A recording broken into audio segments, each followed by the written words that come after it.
Welcome to the Peer 150 webinar series. I am Mike Kaiser, co-founder of the Peer 150, and today I'm joined by Jarek Conrad, Senior Director of Human Insights and HCM Evangelism at Ultimate Software. Thank you, Jarek, for joining us today. Glad to be here, Mike. Glad to be here.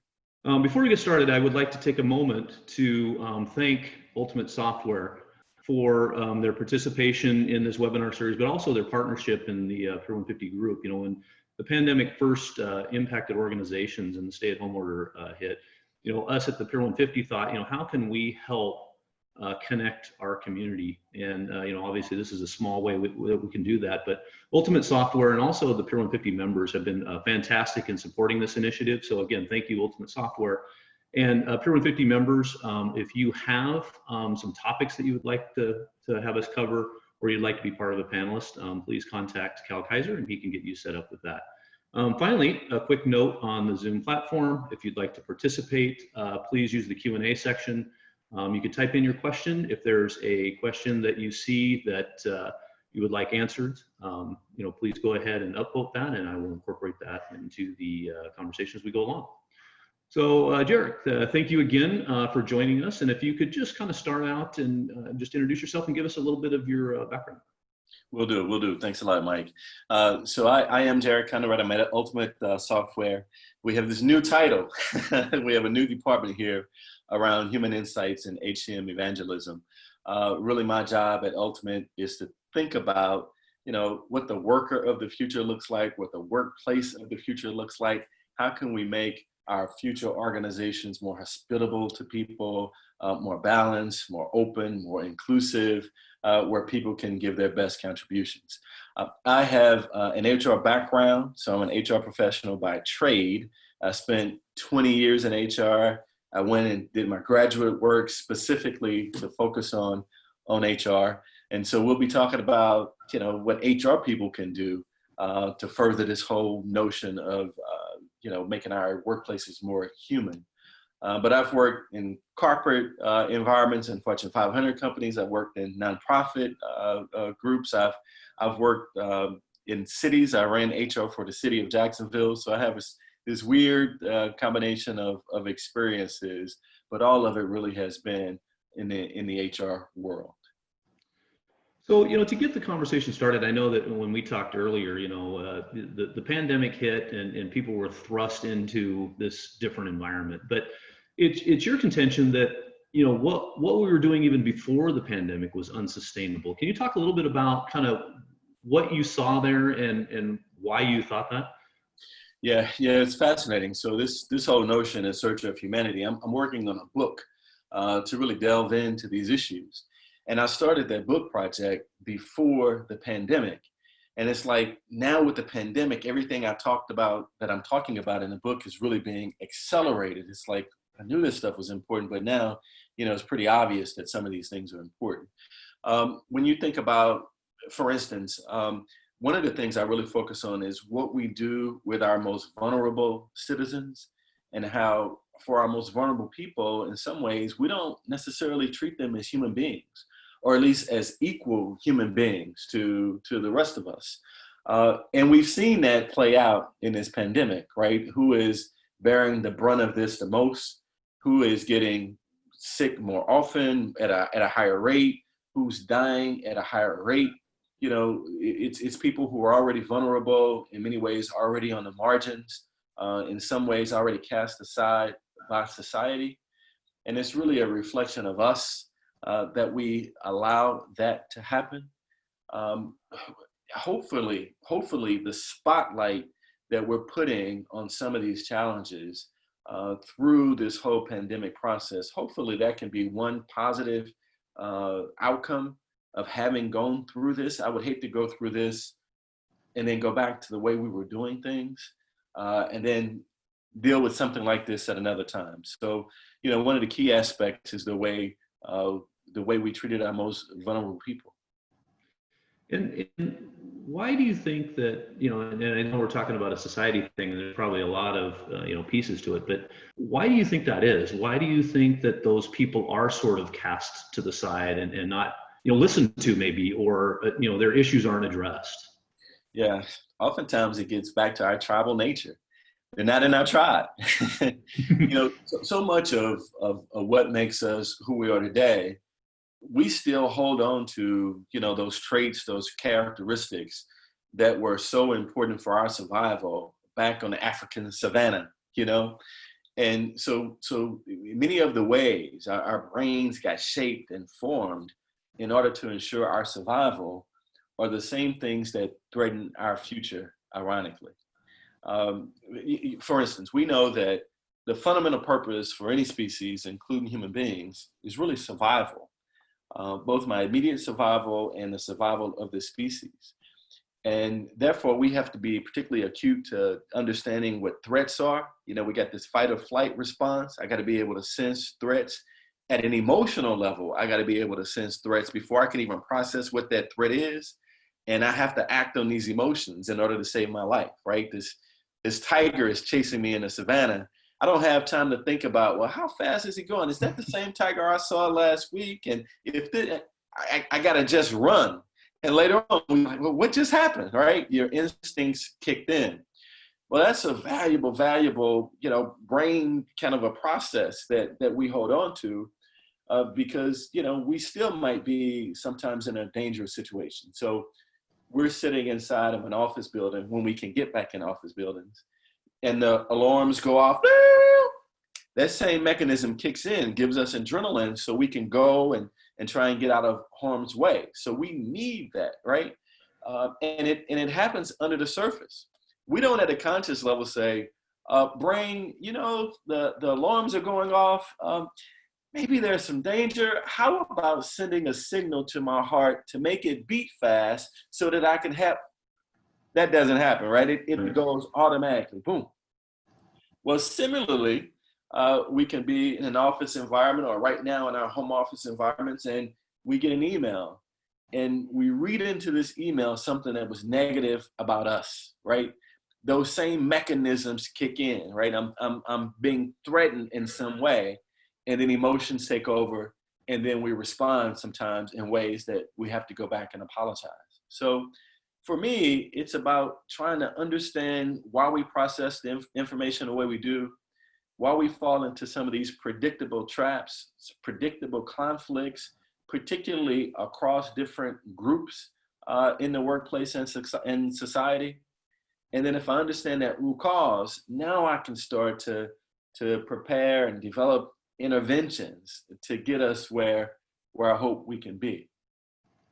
Yeah, and everything you talked about, it actually brought me back to an article I was just reading this morning is the highest unemployment per capita right now is in Georgia and Florida, right? So basically just what you said, we shouldn't be surprised why Georgia wants to reopen, right? Is they have this, issue around the virus and what that can do, but their immediate need right now is, I don't have a job, I don't have money, I need to feed my family, right? So it's likening to that tiger, right? They're running away from the tiger, worrying about the long-term thing later, right?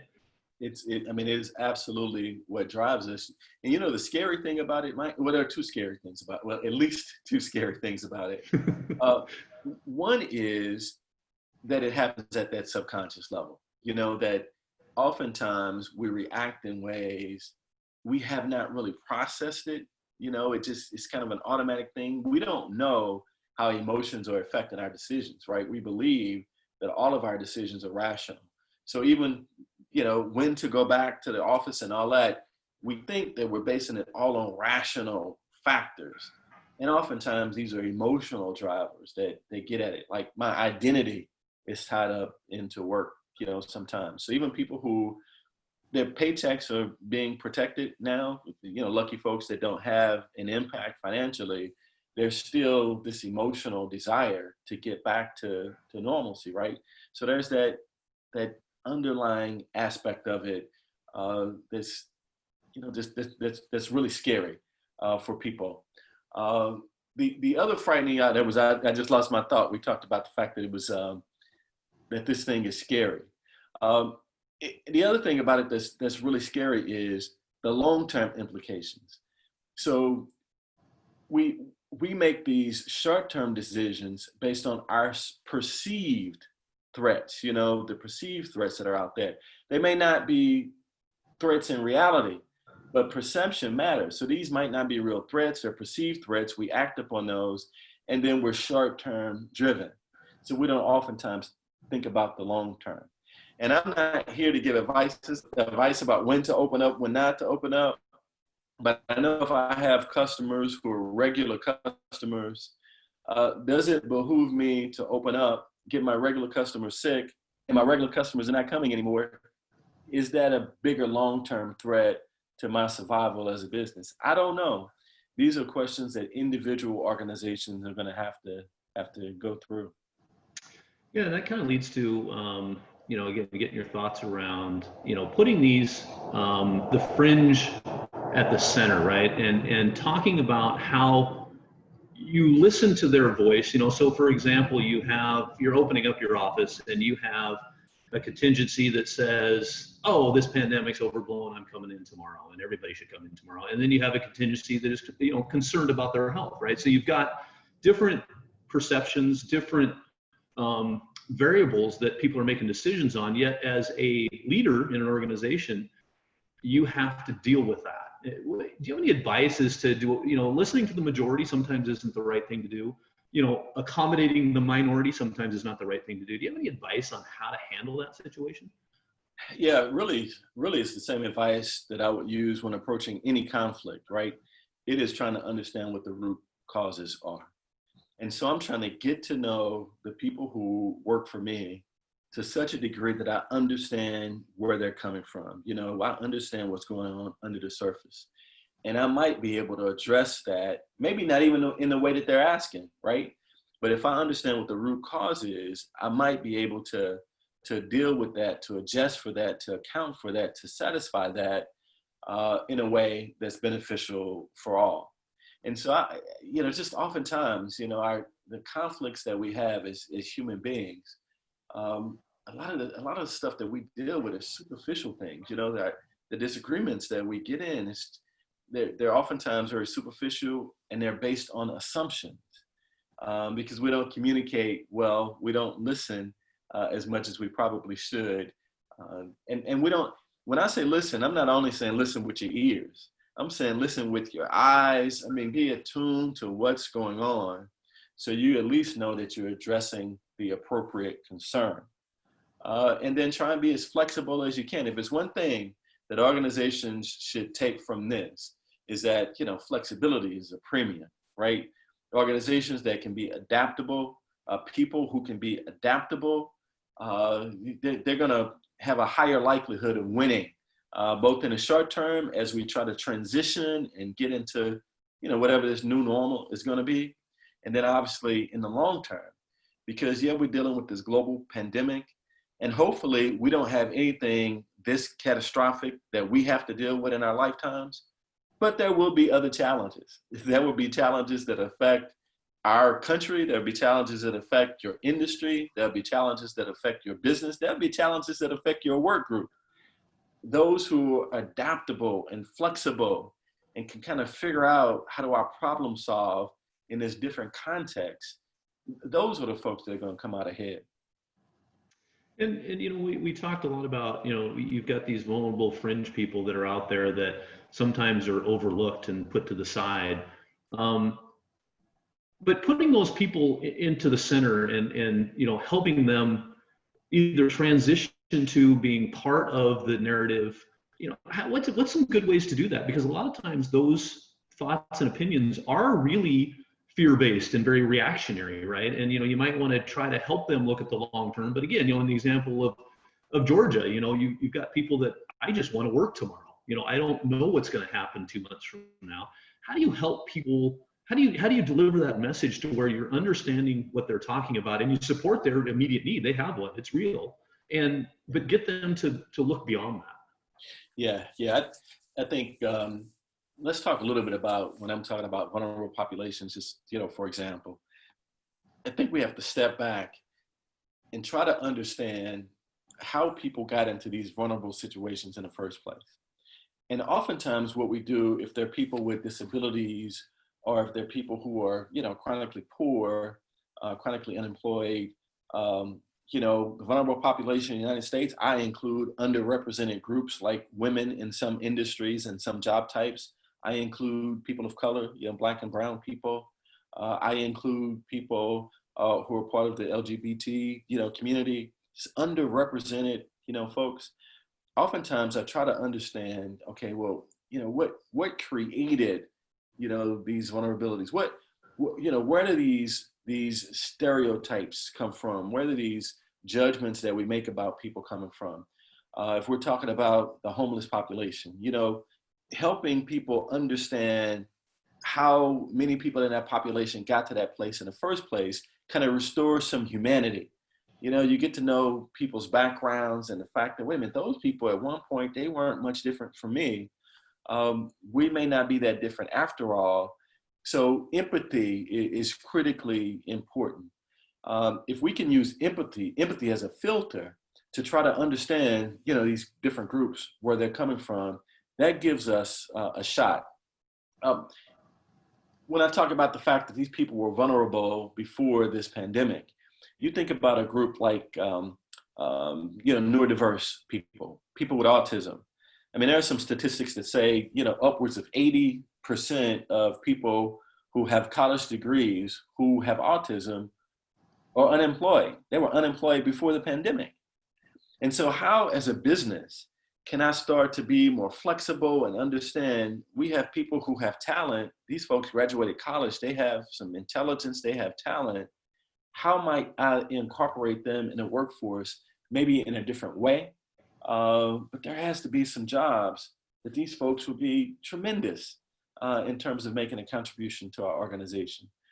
What is it about my organization that leads me to have such a low representation of people of color, such a low representation of women? So before I start this program and just start going out, hiring the first people that I see that check these boxes, let me understand more deeply what we're dealing with.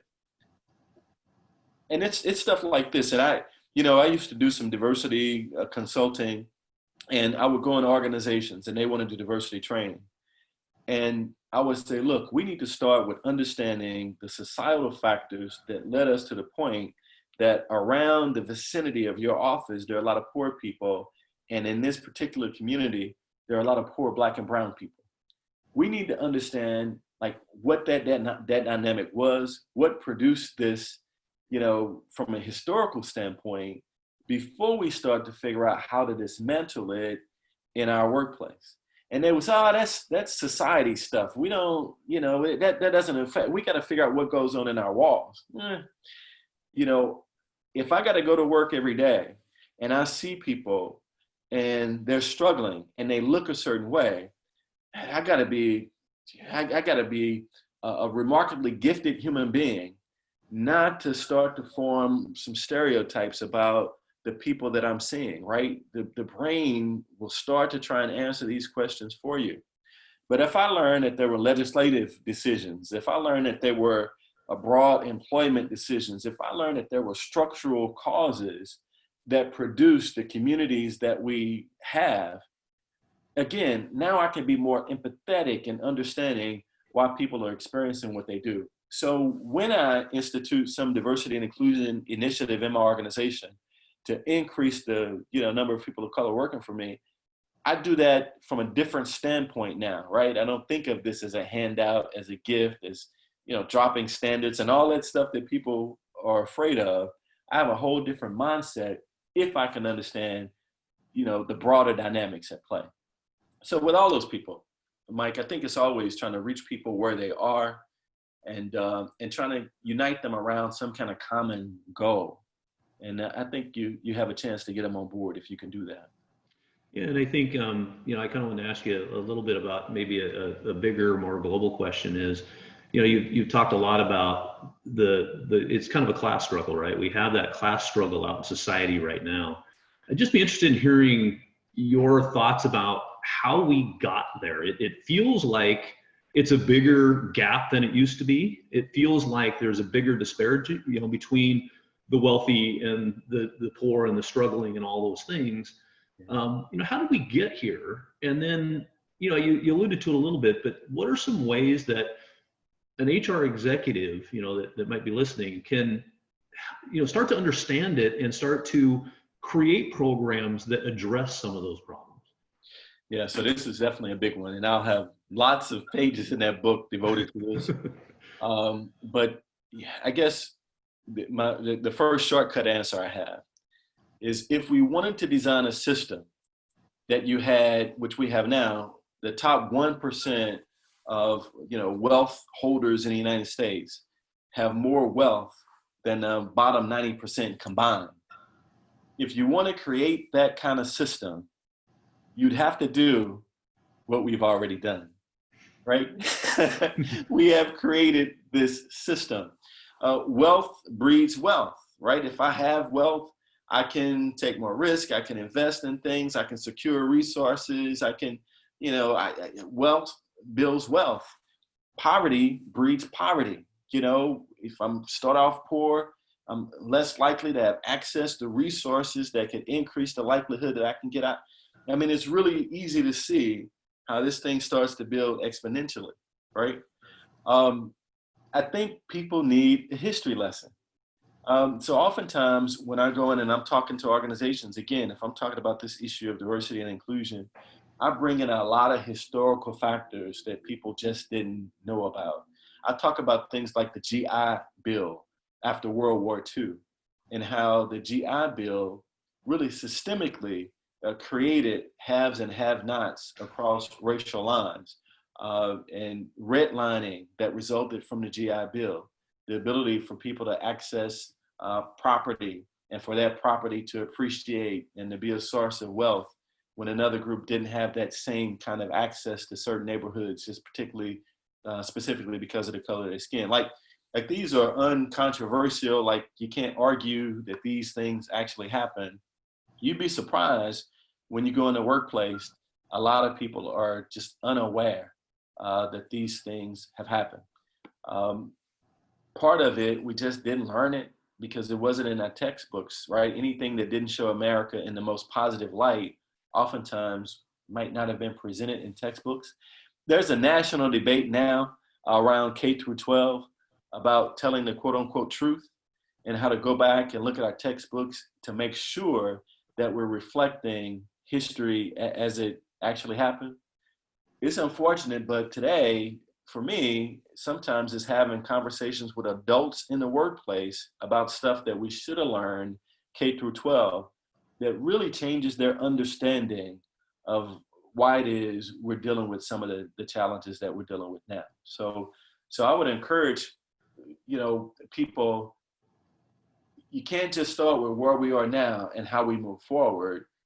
It's really going back and understanding historically those key factors in American history that have created the disparities that we're still living with today. And they just build upon themselves. And I think you mentioned, what can HR people do to try to start to dismantle it? So I started with all of that because I think that understanding is really important in order to get people on board. So we have to be really intentional about closing the gaps.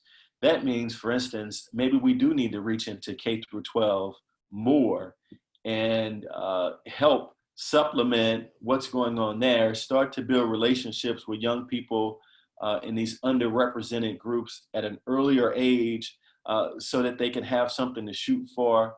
Obviously, internship programs that give them some access to what our workplace might be, keeping track of them throughout college. We just got to start dipping in that pool a lot earlier. And if it means providing some training programs in schools and those kind of things to get people ready to do the types of jobs we have, that's the kind of out of the box thinking that we have to do if we want to close those gaps that are kind of already built into our system. Mike, here's the other thing. Intelligence is important, when it comes to success in America. Emotional intelligence is important. Hard work is important.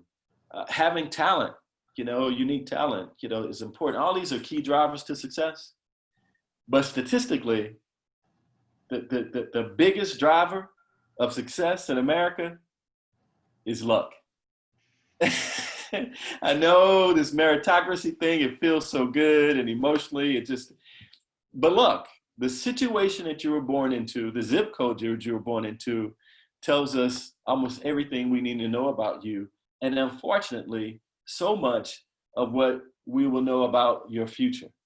And that is unfortunate.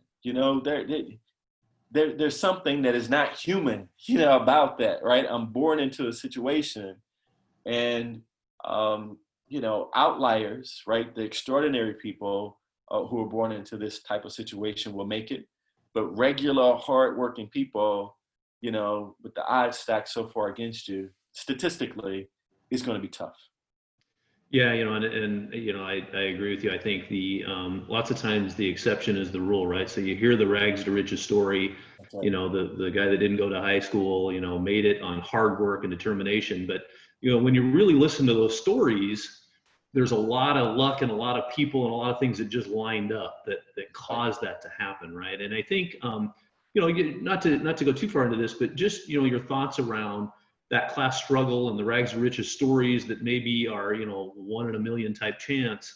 That's kind of what capitalism is based on, right? It's the American way. It's what America was founded on is, hey, if I work hard enough, I can be successful. And, people define success in different ways. But Right. I think what you're saying is that, hard work might not mean economic success, correct? Yeah. So it's given us, we have this illusion, that success is driven by hard work only. So a couple of things.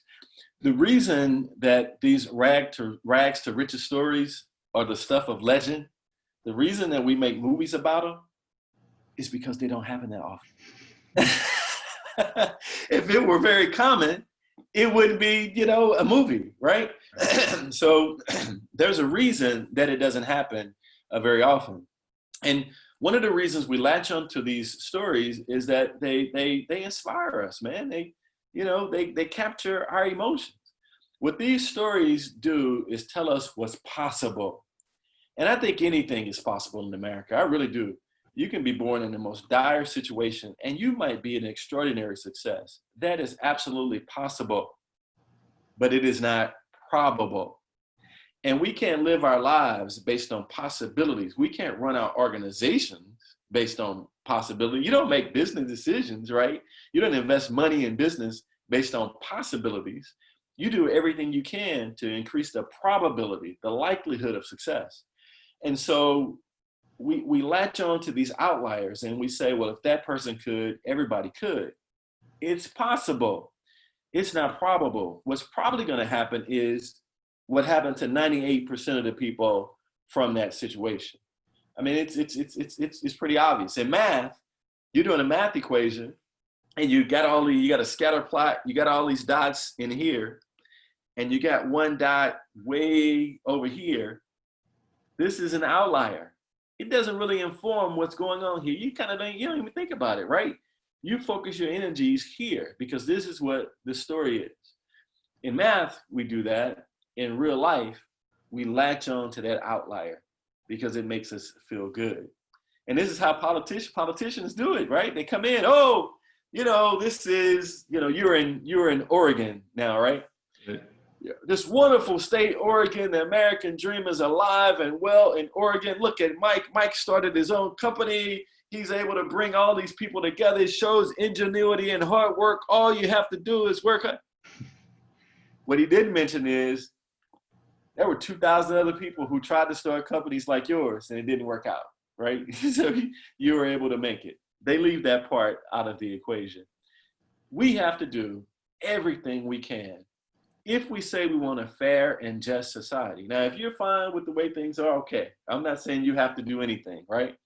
But if you're saying you want a fair and just society, we have to do everything we can to increase the probability that people from any background can be successful with hard work and effort. I want the meritocracy notion to be real. I believe in merit. I hope it can be real. It's just right now, it's a bit of an illusion.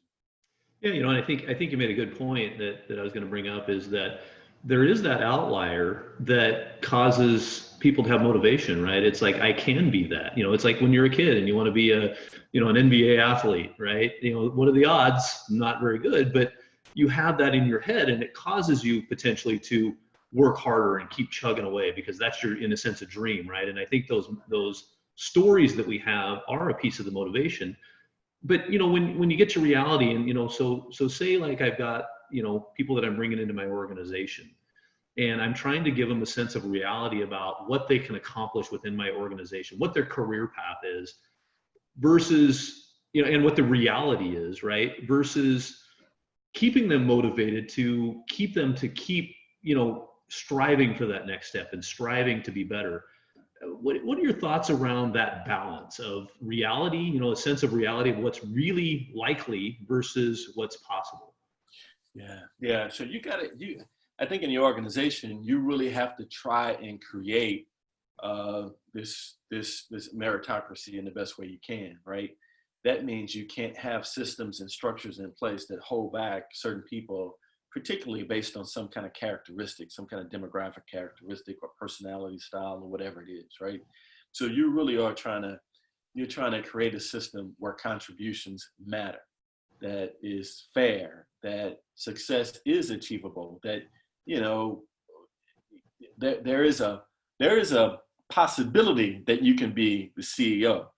It's not probable that you're going to be CEO because you're going to have one of them, right? So it's not probable, but it's definitely possible. And nobody here has a better shot than you if you all are putting in the same amount of effort, right, to achieve this goal. But it's highly probable that you can be successful here, without being the CEO, right? You can be successful. You can continue to contribute here. There's a pathway forward for you here. It is attainable. You don't have to walk on water to be successful in our organization.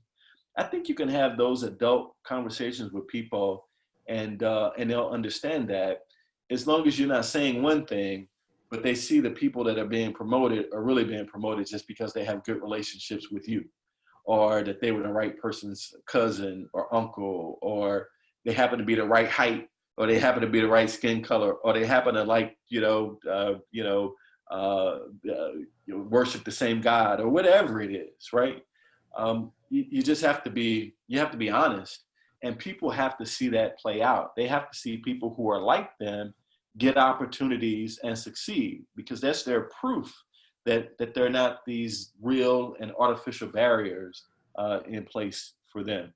And just one quick thing on this whole notion of this inspiration. Look, if I'm talking to a group of young professionals or young kids in an area that is depressed, in an area that not many people are successful from, I'm not going in there saying, look, most of y'all are not going to make it. That's not I'm going in there saying, hey, you can make it, you can do it, and I'm trying to fire them up. But as I try to do that, in the background, I am trying to work on the policies, the structures, the systems that will increase the likelihood that they're going to be successful. Because despite how good my pep talk can be, we know systemically a lot of them are not going to make it unless we do something to change the structure. So I'm trying to do both at the same time. For an individual, I'm trying to give them no barriers, no perceived barriers. From a system, I'm trying to eradicate those barriers that I know really do exist. Yeah, and I actually have a couple questions, but I think on the, I was going to ask you about the motivation side, because obviously within an organization, you've got that balance, right, of motivation versus reality. And I think we would all agree that, somebody that's overly motivated to think that I can get to a certain point when maybe it's not likely is much preferable over the individual that says, oh, you'll never get there, right? That'll never happen, because that can really permeate through your organization and really kind of sabotage maybe some of the things that you're trying to do to create higher levels of probability. Yeah, absolutely, Mike. You want to create an atmosphere of optimism, a positive atmosphere that not only are people saying you can get there, but they're helping you get there. That you have a supervisor whose one of their main responsibilities is to make sure you're successful, maybe even more successful than them. So you want a kind of culture that is designed to build you up and to give you every chance that you possibly, can get to be successful in whatever way you want to be successful. I mean, to your point earlier, not everybody wants to be the CEO. That's not necessarily their definition of success. But for me to understand what you want here, and how I can help you get there, uh, and if you had a whole community of people in your organization making that effort, then you're going to build the kind of culture that people are going to stay, and they're going to give you all that they have. Yeah, and so I kind of want to shift gears a little bit because we talked earlier about, humans by nature are tribal, right? We pack together on different ideologies, whatever it might be. And then we shifted to, hey, we need to create all these opportunities. But in reality, you kind of mentioned, people need to see that it's not, who I golf with or the color of the skin or anything that are people that are getting opportunities. But by nature, that's human nature, right? And it's naturally going to happen within your organization. How do you break that? If it's tribal and people, subconsciously do that, and that's where they tend to go, how, as an HR executive, what are some things that people can do to break those kind of tribal tendencies? Yeah. This one, I love thinking about this, Mike. This one is, it's fascinating to me because I think those tribal are not really based on, race and gender and all that. They're not really based on that. They're based on shared experiences. So we're attracted to folks who have shared experiences. It just so happens that our proxy, our shortcut for determining whether or not you have a shared experience as me is that stuff I can see, like race and gender and all that. And so we have to understand that's how the human brain works. Our default mechanism is my best indication that you are like me is what I see. And that happens again at the subconscious level. Now, the only way around that, I think, unless you're just an extraordinary individual, the way around that is to create some experiences among people from these different backgrounds so that we move past this visual evidence to something deeper, right?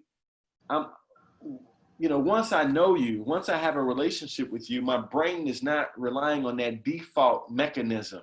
My brain is going now to another level. I know that you and I both have kids. I know you and I both love this team. I know you and I both share the vision of this organization and how this organization wants to move forward. So it is absolutely critical that organizations do as much as they can to create experiences where people who work for them are interacting with people that they would not normally interact with in their lives. Because outside of work, unfortunately, in America, we're still pretty segregated. Neighborhoods are still pretty segregated. People still live their lives amongst people who are like them. I saw a recent statistic said something like 67% of millennials still spend the majority of their time with people who are like them, people in the same race as them, right? And it's not that people have said, I don't want to interact with anybody who's different from me. It's just the convenience of it. That this is who I went to school with. This is who lives around me. This is kind of what my network is. And so if people are not going to get that at home, if an employer can help to create those experiences, and by the way, you got to have some diversity present in order to be able to create those experiences. You can't just talk about it. People have to see it and feel it. So again, it's fascinating. It's understanding human nature. If I don't know any Muslims, never met anybody who said that they were Muslim, and I meet somebody today, okay, I meet this person, he seems like a nice guy, start to understand who he is, et cetera, et cetera. Number one, not only am I less likely to believe just what I saw on television and in newspapers because I got this real life person here, but what happens 3 months from now when I meet that next Muslim person? My brain is going to try to connect them. The truth is, maybe the only thing they have in common is Islam. Personality styles different, education levels are different. They may not even get along with each other, right? And so my default brain, because of my limited experiences, have grouped these people together. Now, what happens though if it wasn't 2 Muslims I knew, but 300? If I knew 300 people, now my brain would say, look, even within this Muslim community, there's a lot of diversity. So I can't just put them all in one bucket. I got to think about some different connections, some different levels of shared experiences I have with these different people. So my point is, it's very difficult if we don't have experiences that are outside our comfort zone. It's very difficult for us, even if we're the nicest, sweetest, most well-meaning people in the world, it's really difficult for us to avoid stereotypes and generalizations based on how we are wired, which gets back to that whole evolutionary process. We were wired around, if they look like me, they might be in my tribe, they might be a source of support and protection. This is who I want to hang out with. I think it's really interesting. As you were talking, I was thinking, about that whole tribal thing. And, I congregate with people that are perceived like me in kind of that tribal mentality. I think if any organization is large enough and it opens up sort of, hey, support of people getting their support groups, right? You'll see the support groups all around that tribal thing you're talking about. It's, hey, we look alike, or we have the same beliefs. And I think what you're saying is well, I'd kind of be interested in your perspective on that. Is obviously you want to support those kind of support groups where those people feel like they're an outlier, right? So therefore they're gathering together to get emotional support and those kinds of things. But in a sense, they're creating more of a tribal mentality, right? And so how do you support that kind of a concept, because you don't want to disband that thing, but also get those groups to interact and cross over to get those experiences you're talking about? Yeah. So I'm so glad you mentioned this because it's a delicate balance that some organizations are dealing with. And you hear the pushback that, I don't want to create these divisions, right? I want everybody to be the same. So the practical aspect of it is, if I'm a woman in this, engineering organization, and I'm the only, woman vice president, there's 3 of us, and we have a bunch of different buildings. So I could go a whole week without seeing somebody else that can share this experience with me.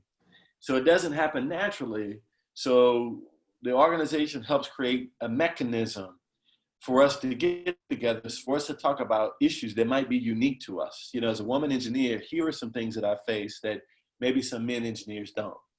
There should be nothing threatening about that, right? There's nothing sinister about that. That's just, I'm sharing resources.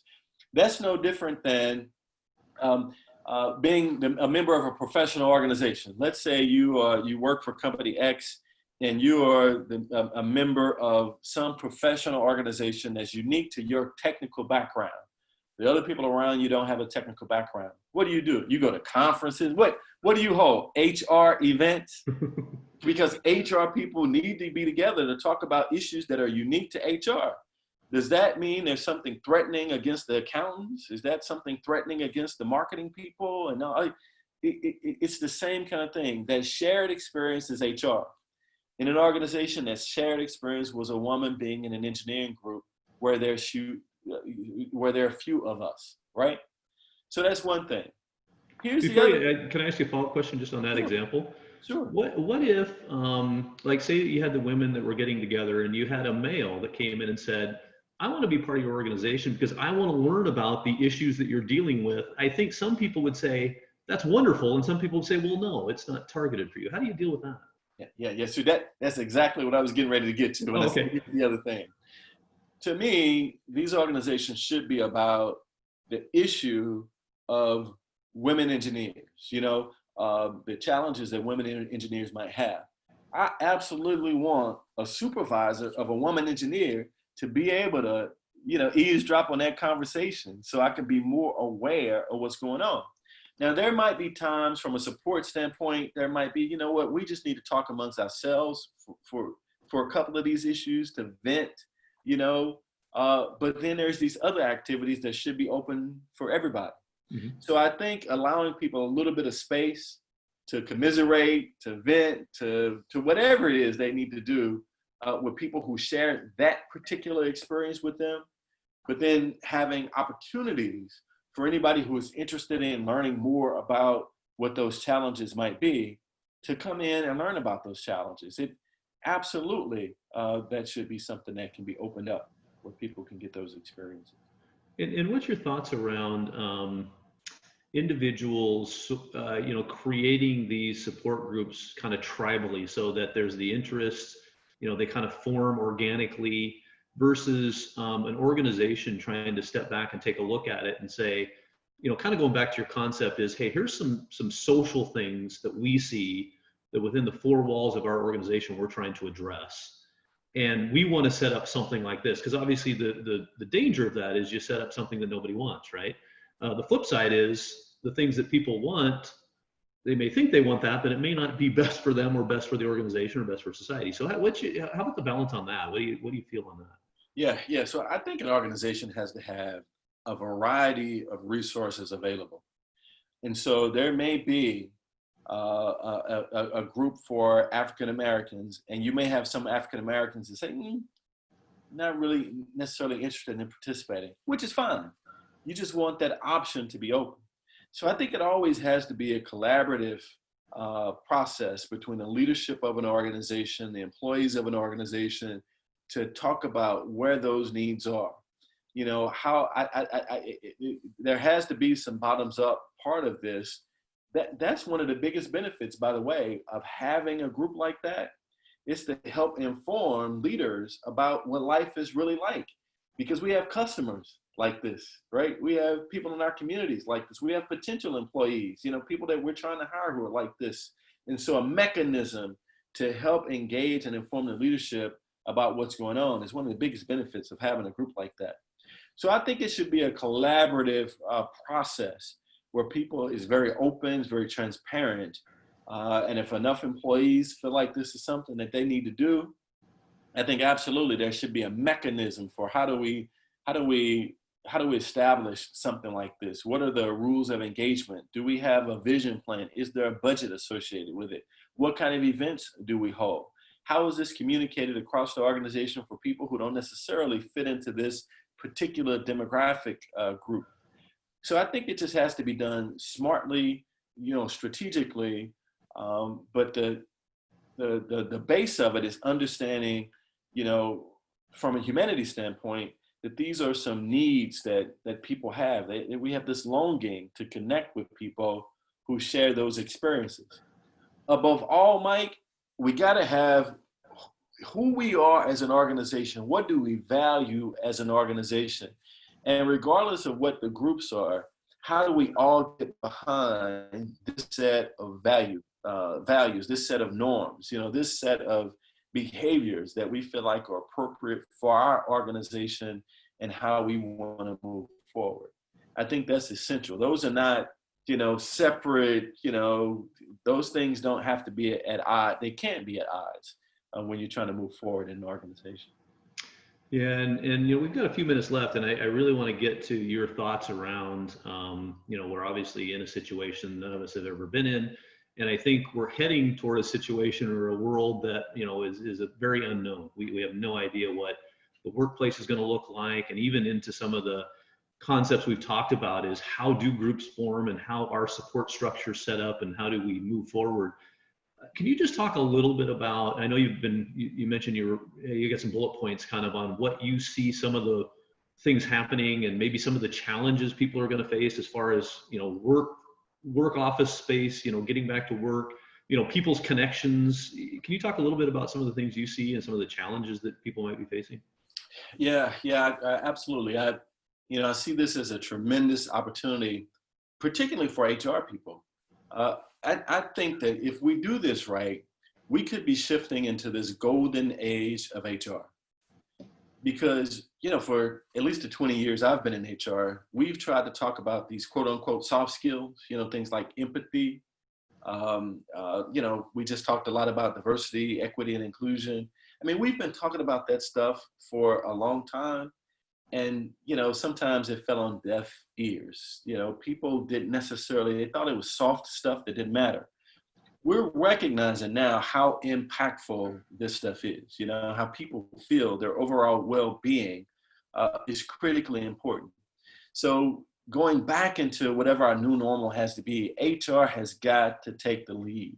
We have got to be people scientists. We've got to understand what makes people tick, why they operate the way they do. We have got to shift this whole notion, even terms that we use now, like performance, our performance management, perform. It's almost like, okay, I got this show monkey, I'm going to have them perform, right? This entertainer, get on stage and perform. We got to shift to contribution. You know, how do we maximize the contribution, the overall impact of all of our employees? And we can't do that without getting to know people at a really deep level, right? So HR people, now we have tools. Before, it was just us talking about it. Now we have tools that can measure things like employee sentiment, right? We have technology, we have AI that can get in and help us understand some of the emotions, for instance, that employees are going through. We can start to quantify and measure some of these things we've talked about before.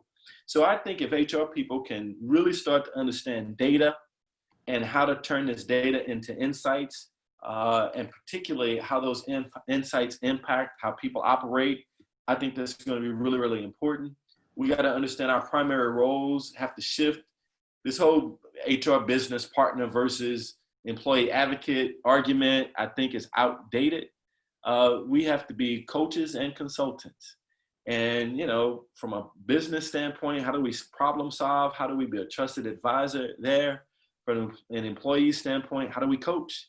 How do we help people maximize their impact? We should never be in this, am I working for employees or the employer? We should never be in that stage, because it's got to be employee first. If we can focus on what's good for the employee, how to maximize their impact, by definition, we're helping the organization, right? Obviously, we're not talking about paying somebody anything they want. That's not the point. The point is, if we treat people fairly, put them first, they're going to do well by our organization. So HR has to lead the role by being good role models. How HR people run their HR departments, do we allow certain people to continue to work from home now because we realize they don't need to be in the office? Do we figure out how to stagger getting people in the office for our department? How do we serve as role models and how we manage our own departments, our own people, to help the organizations see how we can do this? But they're just tremendous questions that we're going to have in terms of where people work. What's magic about 9 to 5 or 8 to 5 anymore, right? Do we shift to, I don't care at what point in a day you get your work done, as long as it doesn't put anybody else's timeline off, you can work during the day however you want to. Do we move to that kind of maybe you want to play golf for the first half of the day, but you're going to spend the evening doing the work that you would have done the first half of the day. We got to really rethink this stuff and think about impact. And if we keep our eyes on the prize in terms of employee impact, it'll definitely change how we approach the structures and systems that we need to put in place. Yeah, we have a couple minutes left. So, you know, my final question kind of goes to that same point is, you know, looking back, I look at, you know, technology executives, and, you know, back in the day, they were back end, you know, kept the lights on, things like that. And when technology became to the forefront, all of a sudden they became part of the business discussion, right? And I kind of see this being that inflection point for HR, right? There's a whole new dynamic here as far as creating the human aspect of a business, right? We may all be remote, you know, or there may be aspects that are remote. And, you know, a lot of things we've talked about, you know, how do HR executives keep the culture alive, you know, when everybody's at home, and those kinds of things. And I think, to your point, it's an opportunity, right, for HR folks to really get involved in the business strategy as well as, you know, what they maybe traditionally done. Absolutely. There's really, I don't know if there are any business decisions, very few business decisions that organizations make that don't involve people, that don't affect people in some way. And so we got to mature as a function. You know, oftentimes, you know, HR people, we're still folding our arms and we're upset that we didn't get invited to certain meetings. And, you know, you finally get invited to the meeting and you're just so happy to be there and you're not making any kind of contribution. They're not going to invite you back to the meeting. So let's stop arguing about wanting to be more strategic. We got to mature as a function, and we are uniquely equipped to impact the organization. We are uniquely equipped to be the backbone of an organization, right? If employees are going to be the lifeblood of an organization, HR people can be the heartbeat, right? We have to make this thing happen. We have to allow people to move within the organization. We're uniquely equipped to do that. And I think we might have people's ears now because they realize how important it is to be watchful of the workforce and the kind of contributions that people are making. But again, we have to start to utilize these tools to try to understand people, not only at a group level or this tribal level that we talked about, but at an individual level. And we can't do that, without employing some kind of technology so that we can do that to scale. Because no matter what we say about tribes, there are people who might fit the demographic characteristics of that tribe, but they might not ideologically be aligned with that, right? So we got to be able to get down to what makes people tick at an individual level.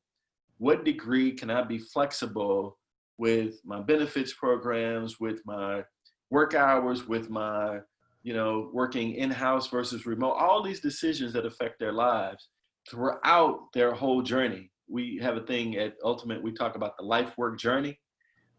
It's more of a sense that there is no such thing as work-life balance. It's like work-life integration, that you have this whole journey or series of journeys that you go through. HR people got to be along with you on that path, understanding what that path looks like, clearing the road for you, and making sure you can make that maximum contribution. Well, thank you so much, Derek. We're out of time. I could talk to you for hours. I really appreciate the time. And if you'd like to get a hold of Derek, you have his contact information there. Again, next week, we will be talking about the future of the workforce. And so that'll be a fascinating conversation with Tracy and Jen. Again, Derek, thank you for all of your time today. Fascinating discussion. And thank you, everyone, for joining us today. Appreciate it, Mike. Everybody take care. Stay safe. And happy Mother's Day to everyone on Sunday, right? Virtual Mother's Day. Thank you very much. All right. Bye-bye. Bye.